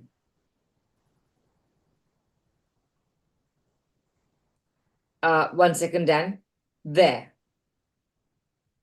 You should be able to unmute now. Yes, it looks like you are. Thank you, Radhika, and all the co-hosts and all the groups for a wonderful panel. Speakers were great. My question is regarding, with all the rhetoric that Trump during the campaign he was more interested in stopping the war in Ukraine, like he claimed he's going to do it in 24 hours. But what he did for this ceasefire, as we understand now, listening to the Qatari Prime Minister, that the ceasefire deal was the one that was put together way back in December of 2023. So the Biden administration, of course, is to be blamed for not, being complicit. And it was Israel and Netanyahu that were not doing it. So I would like to have opinion of our panelists about what changed, and just Steve Witkoff's Trump sending him to Oman and then sending him to Tel Aviv. How did Trump decide to do so? He wanted to have this ceasefire day before he inaugurates. So what is behind that? Where is he headed with that? Great. Thank you so much. And then finally, we have Peggy Dobbins in this round. Peggy, you should be able to unmute yourself now. Thank you. I was very pleased to hear you, Radhika, raise the question of this is a time for us to confront the contradictions among, and I won't list all of them, but there are many there for us to address. And I would like to have you or Gabriel or any of the other panelists respond to how do we seize those opportunities, suggestions. Great, thank you very much. Quanta, I'm going to leave you there now. I think there might be one or two other hands up, so we'll take a small second round. But having done that, maybe we should just go to all the speakers, perhaps in the same order as they spoke. So beginning with Ramzi, if you would perhaps respond, Ramzi, to any and all of the questions you wish to respond to.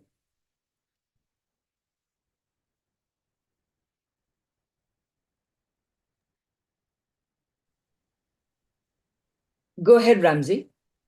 Okay. I'm not on video. I'm trying to turn my video on. I know you can hear me, but most likely you can't see me. Let me see what is going on. I have no idea. But Oh, I think it's okay. I'm fine. no. Okay. Let me see if that works. Can you? Yes, we can Yes, see I you now. think. We just, yeah, there you are. Yeah. Perfect. Just a couple of quick comments about two of the questions. One about, I think Dan Yassin asked a question like Trump, why now, and the envoys and Oman and Tel Aviv. I think it has something to do. Before I say what it has something to do with, let me just, as I've been listening to everyone, I also kind of went through some quick articles and commentaries and analysis about the ceasefire and what happened. And sadly, even among Arab commentators at Al Jazeera and elsewhere, they are still kind of stuck with this idea that this is an outcome of everything that happened or did not happen in Tel Aviv and Washington, as if Gaza had no role to play in any of this, which is just astoundingly wrong. I mean, if Palestinians did not resist in Gaza, this whole thing would have been sorted out a long time ago. Israeli military vehicles would have been just roaming around Gaza, building settlements, resorts for soldiers, and Jared Kushner would have been in somewhere in northern Gaza as he wanted to build resorts because, as he said, the real estate is very good in that area. I mean, so this has everything to do with the Palestinians. So let's not please deny them agency when they need that the most right now. But as far as Trump's position on this, historically, American presidents do not like to inherit each other's wars. This is why we have these chapters in history where this is George W. Bush's war, the other Bush's war, Nixon's war, Kennedy's war, Obama's war, and so forth and so on. So naturally, Trump did not want to inherit a war that has particularly been a completely lost cause that cost Americans tens of billions of dollars, did not achieve any of their strategic or geopolitical goals whatsoever, created a major distraction when the Americans are trying, or the American empire is shifting its focus to the South China Sea and the Pacific region and all of that. And just for them, it's not a top priority. Again, this is a heartless businessman who likes to get, some value for his money. And how the US government under Biden has given Israel tens of billions of dollars to get the job done. And the job, of course, entailed massacring or exterminating the Palestinian people, and still couldn't get the job done. And Trump would have been foolish to want to continue on that. It doesn't make him a good man or a proper leader by any definitions. It's just based on American kind of calculations, and this is just not a war to be pursued, and this is why he shifted his position against the war and so on.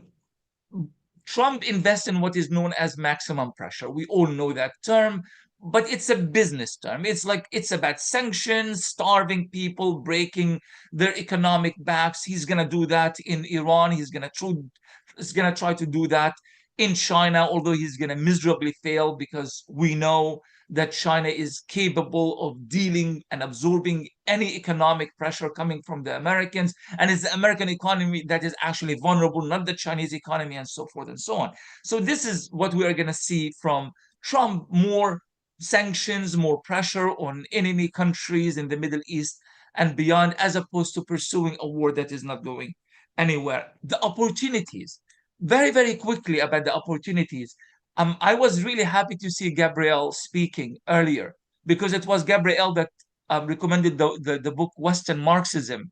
To me, I was watching him on YouTube a few months ago, and he recommended this very important book by Italian scholar Lozordo. And he was talking about how the opportunities of the Eastern Marxists, if you will, have been missed by many in the West.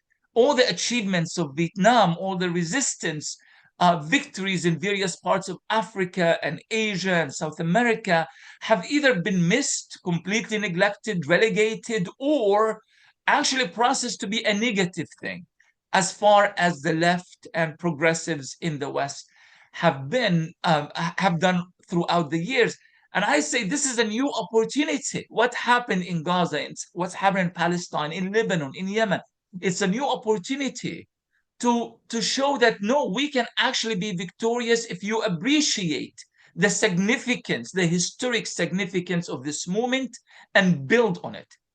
And these are the opportunities. Unfortunately, although some countries have really stepped up, especially in Africa and South America, have stepped up, other countries that should have taken the opportunities or used this opportunity to build a global order that is situated in a more equitable way, including the global South, have missed that opportunity, maybe because they did not have faith in the Palestinians or in the Middle East as a foundation for a new global change. But I feel like the opportunity is still there. We just really need to understand it fully and to build on it for the future.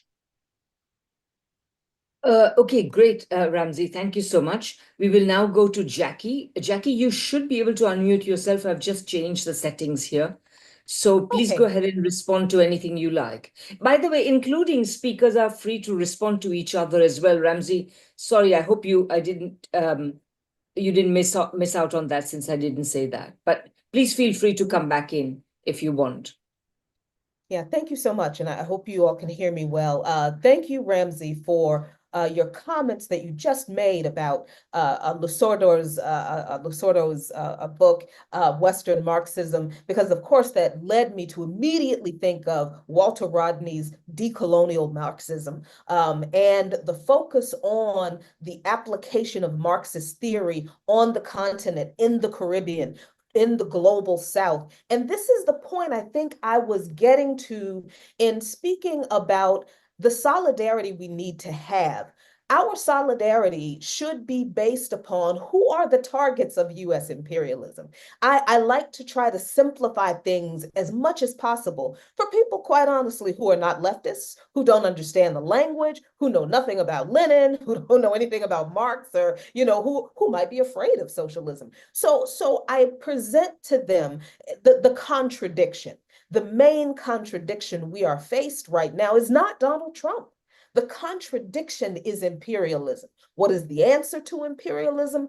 It is some form of collectivism. You can call it Marxism, you can call it socialism, you call it whatever you want, but we have information, guidance, footprints, blueprints that help us get there. And we must seize upon that information, these sources, from people who have been historically the targets of US imperialism, of Western imperialism, and learn from them how they have applied these various aspects of the concept of Marxism, Leninism, to their historical and material conditions. It is not that there is one framework that is a one-size-fits-all box, and everyone has to do the same thing to reach the Marxist utopia. That is the narrative that is presented usually by liberals, by petit bourgeois, by bourgeois liberals in this country as an argument against socialist systems. But it is what is best for you and your people in your historical and material context to ensure and guarantee people-centered human rights in the destruction of imperialist domination, as we are seeing in the AES, as we are seeing, and that is an incredibly important development in the history of the continent of Africa, considering how the colonization of Africa came about, which was another manifestation of imperialism. So for me, to answer the question specifically of the primary contradiction and how we achieve solidarity, the primary contradiction, as a troublesome a figure as Trump may be, he is not the primary contradiction. The primary contradiction is imperialism and the undergirding dictatorship of finance capitalism. And the answer to that is solidarity with the people who are the targets of that system and its manifestations, and how we rebuild our societies once, as we are struggling against that system. It is these Marxist narratives or examples of struggle, successful struggle against previous iterations of imperialism that we get from these texts from Lusordo and Rodney and Sankara that are being emulated right now as we speak. We are not only living history, we are also making a new people's history. And I hope that is exciting to many people, as it is very nerve-wracking to be at this moment now when we can't see the future, but we know that we must take the next step to get there. So I hope that I have been able to convey that attitude of hope, and I really appreciate being on this panel with all of you. Sadly, I have to go. And I appreciate everything that everyone has contributed, because you have certainly renewed my hope for this moment as well. So thank you very much. Thank you so much, Jackie. I think that's a very important reminder, and hope in the future when the International Manifesto Group tries to revive these other histories, that you will come and help us. Next will be Andrew Murray. Andrew, would you like to respond to any of the questions posed? Well, I think both Ramsey and Jackie have given very comprehensive answers. I'd only like to, well, first I'd just like to add, if we're recommending books by Dominic Lusordo, could I also recommend his book Class Struggle, which was published a few years ago, which the basic thesis is the connection between class struggle and struggles for national independence against imperialism, if I can summarize a very rich book in a sentence. And I think that is well worth comrades' time to read as well. The only point I want to take up that hasn't already been covered is how we was posed as take advantage of the opportunities. And I think one additional point that needs to develop is to connect the global policy of imperialism and its drive to war with the domestic conditions that working class people are facing. I'm speaking mainly about Britain, but I don't believe it's very different in other countries around the world. That, I mean, for example, we've had a very powerful movement of solidarity with the Palestinian people over the last 15 months. Our movement against the war in Ukraine has been far weaker. There's various reasons for that, but we have struggled to get the same degree of a hearing. But we have made progress, and that is by connecting the crisis in our own economy and the social services and the austerity program that really both governments of both parties have maintained, with the vast increases in arms spending being canvassed, and in Britain's case, the sending of £3 billion a year to the Ukraine. Keir Starmer signed an agreement in Kiev just this last week, a 100-year agreement of alliance between Britain and Ukraine, which, without allowing for projected inflation over the next century, would be at least £300 billion transfers in military aid alone. Now, Donald Trump, one of his demands has been an increase to 5% of GDP on military spending throughout the NATO alliance. That would be, in Britain, that would be more than doubling the share of GDP devoted to military spending. And I believe it's probably an even greater proportionate increase in almost every other NATO power, apart from the USA itself and Greece, which already spent a lot of money, but that's against another NATO ally, Turkey, that it's mainly concerned with. So this, even trying to get towards these targets, which Trump will try and bully the NATO powers, including Britain, towards, will involve a vast transfer of resources from meeting every conceivable form of human need. It will involve a squeeze on wages, the degradation of the public realm beyond the miseries it's already in. And this is the future of imperialism. Miserable, impoverished countries with workers oppressed and facing stagnant or declining living standards, surrounded by vast arsenals of missiles and tanks and fighter jets and whatever, gearing up for war. Now, that basic argument can be popularized and translated in a number of different ways according to circumstances. But I think connecting the imperialist world policy, its drive to war against China, its push against Russia, its wars in the Middle East, with the attack on the living standards and well-being of workers in our developed capitalist countries, first wave capitalist countries, is an important part of strengthening the movement and taking advantage of the opportunities. Thanks very much, Andrew. I will now ask Gabriel to respond to any questions he would like. Thanks, Radhika. I have the same issue with my video. I don't know if there's a way of resolving it, or I can just share comments. It's fine. Hang on. You should be able to turn it on. I have allowed everyone to turn on their videos if they want to. So you. Yeah, it just says you can't start your video because the host has stopped it, but it's fine. You can look into it. Otherwise, I'm happy to just share my comments without the camera.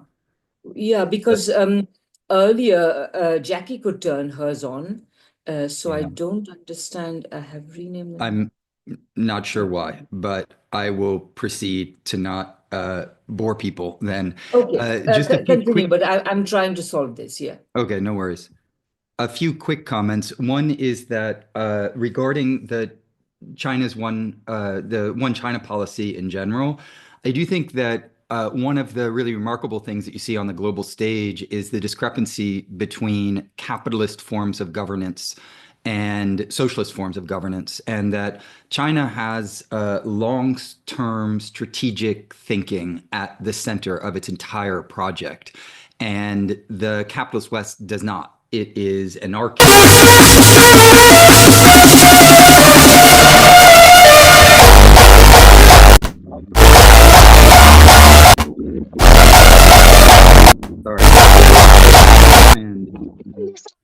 Sorry, who was that? Were you able to mute that, Radhika? Yeah. I Sorry, guess that was so. not. I didn't. I think maybe Carlos or Linda did. But Okay. okay, here. Can you start it now? Can you start your video now? I have the same issue, Oh, crumb. but it's fine. Okay. So I was just saying that the capitalist governance tends to be very short term in its orientation, very anarchic and rather erratic compared to the long-term strategic thinking of socialist governments like China. And the goal of peaceful reunification and the one China policy is something that is really at the center, obviously, of their entire political orientation. I think will happen in due time. Concerning the fact that Trump is a self-aggrandizer and a narcissist, I think that what I was encouraging people to do is to disconnect from the psychologizing tendencies that are constantly rolled out in the mass media and via the PR firms that run Trump's image, and to recognize that racism and misogyny are longstanding ideological forms that serve a principal purpose within an economic system of capitalism, and that is to increase the war on the most exploited and most oppressed members of the working class. And so these aren't accidental features. They aren't just because he's a horrible person and has bad morality. It's part of the overall war on the most oppressed and exploited members of the working class. The last thing that I would say, because I think it's an important point that someone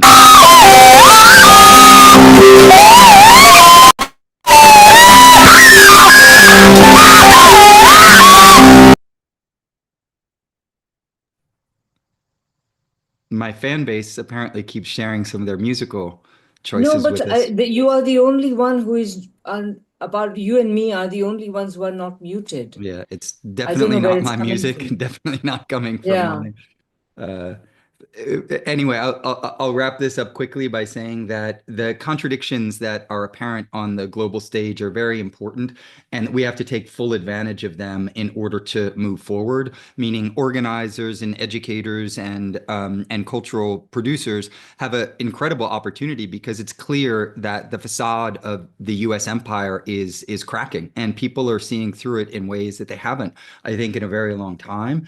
And we need to take full advantage of that and advance on all fronts in order to dismantle the kind of fragmenting empire and get people on path towards the real project, and that is building a socioeconomic system that serves the interests of people and saving the planet rather than that of simply maximizing profits. So I'll leave it at that and turn it back to you, Radhika. Thank you all.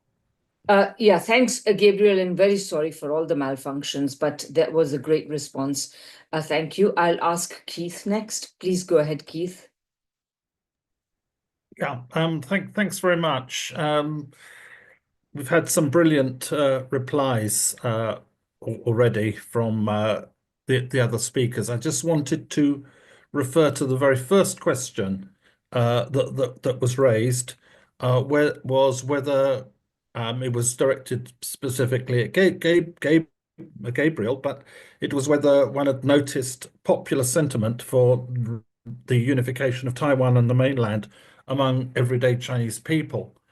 I just wanted to make a couple of comments about that. First of all, of course, there's like 1.4 billion everyday Chinese people. So as a periodic visitor, it's not necessarily easy to take a public opinion poll, but there's certain things that we can look at. One of them is sentiment on social media. And of course, social media in China is incredibly lively, incredibly diverse. Well over 1 billion people are on Chinese social media. and it's a much more it's in many ways a much more diverse and free place for discussion than social media in the West is increasingly becoming.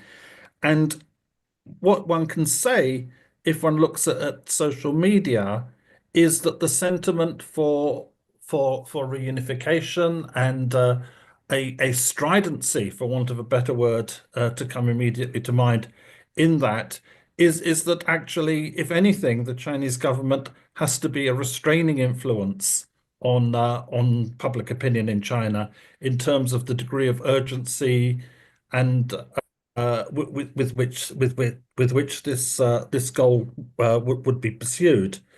I'd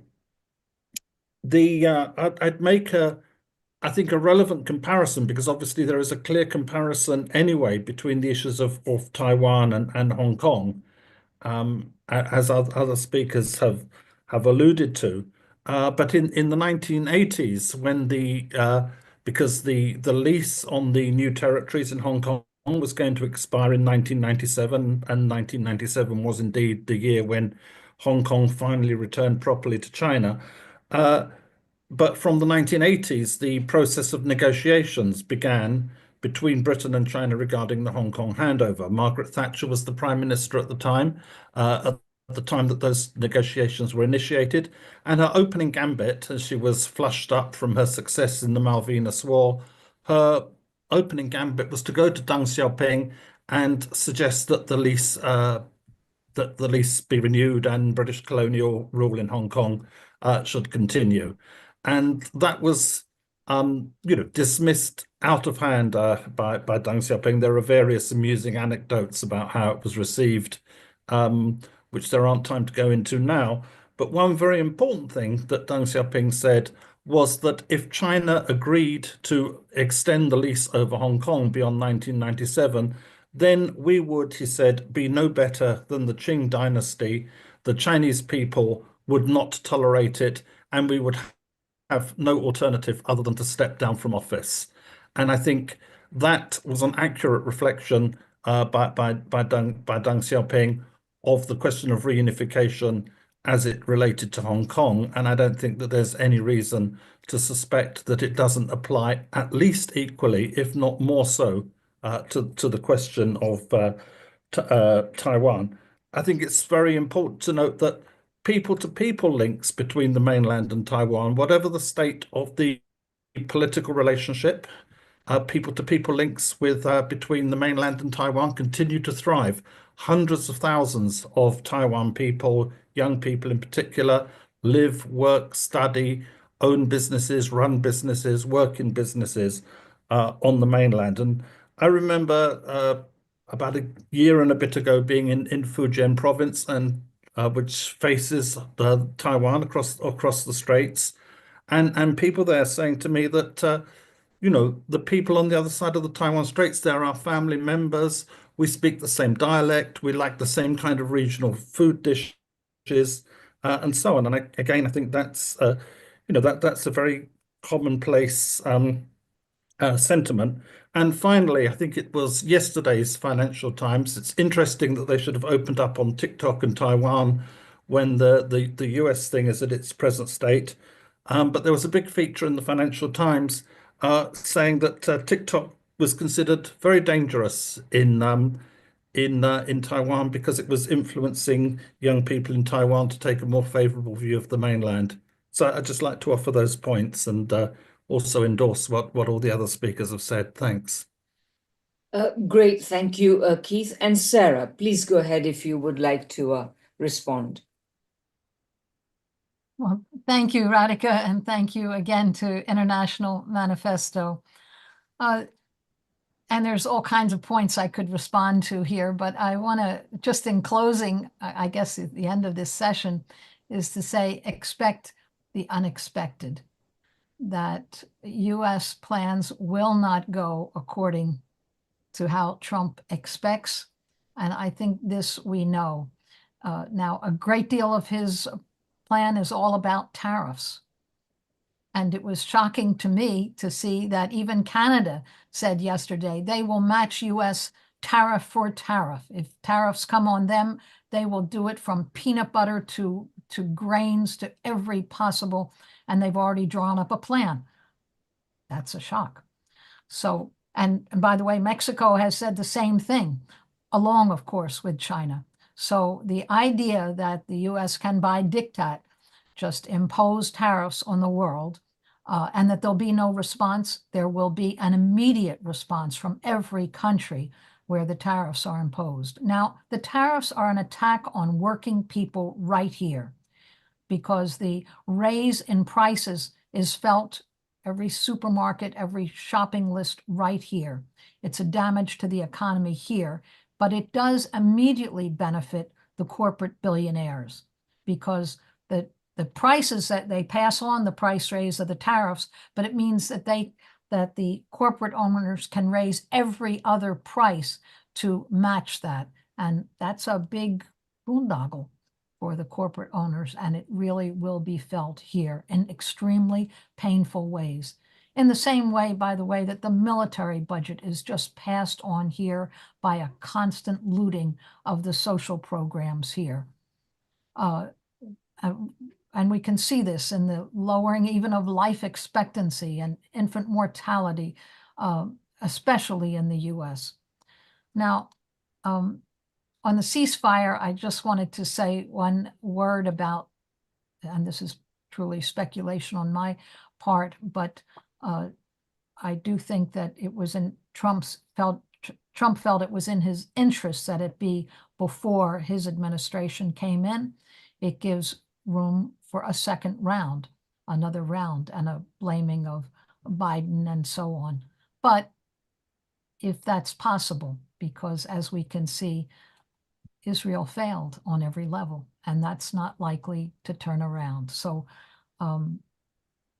I think we should really, at this point, salute and know that there will be new attempts, but it's a big accomplishment that the resistance accomplished this much when they were told nothing less than their complete destruction would be acceptable, and that didn't happen. In terms of what Trump can expect in this new administration, I think what we can expect is that the US economy and every capitalist country in the world, and this is for the past 400 years, goes through cycles, goes through repressions and depressions every 7 to 10 years. And this happens inevitably. It's a very feature and characteristic of capitalist economies. And this will happen. There will be an economic collapse, and felt more strongly here because the way in which the US economy is walled off, and more likely that China on 100 ways, as they did in 2008, can ride it out. And as they did during the COVID downturn, it really went to the benefit of China, the Chinese economy, and it was able to really be enormous aid to the whole world at a very time of collapse in the capitalist world. I just wanted to comment on the idea that of Ukraine being around in 100 years. It's so typical of, I think, a British arrogance. They can more easily picture the end of the world than the end of their system, the end of their empire, and will Ukraine survive a year or even a month at this point? I think these are real questions. It's not a question of 100 years. There was someone on the chat, Michael Macadeo, who put on many chats attacking Venezuela over Guyana. I think this is another example of US disinformation, a whole US campaign. They have done everything from looting the entire Venezuelan economy, its treasury, its gold, its sanctions, and done everything they can to envenom relations with the surrounding countries. So in Guyana, yeah, they want to sign a deal with Guyana that will exclude and cut into Venezuela's access to oil. And Venezuela proposed a collaborative relation with Guyana and has proposed arbitration and negotiations for this. And it's the US and the oil corporations that are against it. So it's another example where solidarity is important, and we shouldn't allow within our ranks the constant disinformation and use of US propaganda, which is incessant. A final note on TikTok, which I do think is so interesting. There's just tens of thousands of people, myself included, who are signing on for Red Note, which is directly coming from the Chinese government.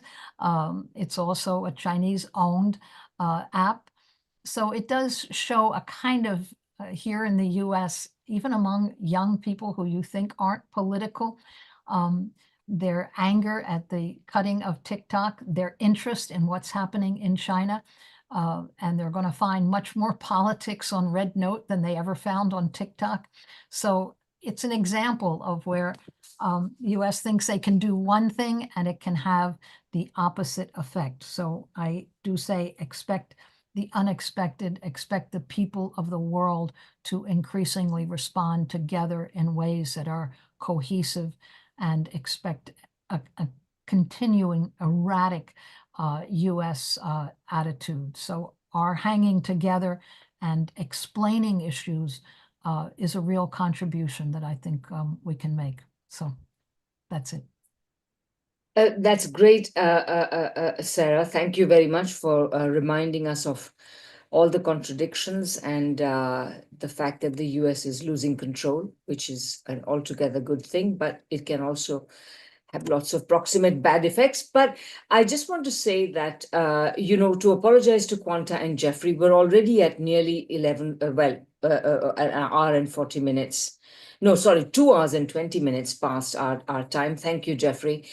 So I will not, I was going to allow you to ask questions and then have only ask those speakers who wanted to respond, but I think even the time for that is not there. So I hope you will join us another time and engage as you have. And again, apologies for that. Thanks to everyone for coming and staying on here. Most of you have, despite the fact that we've run well over time. Thanks to all the speakers. Thanks to all the co-sponsors who helped us to publicize this meeting.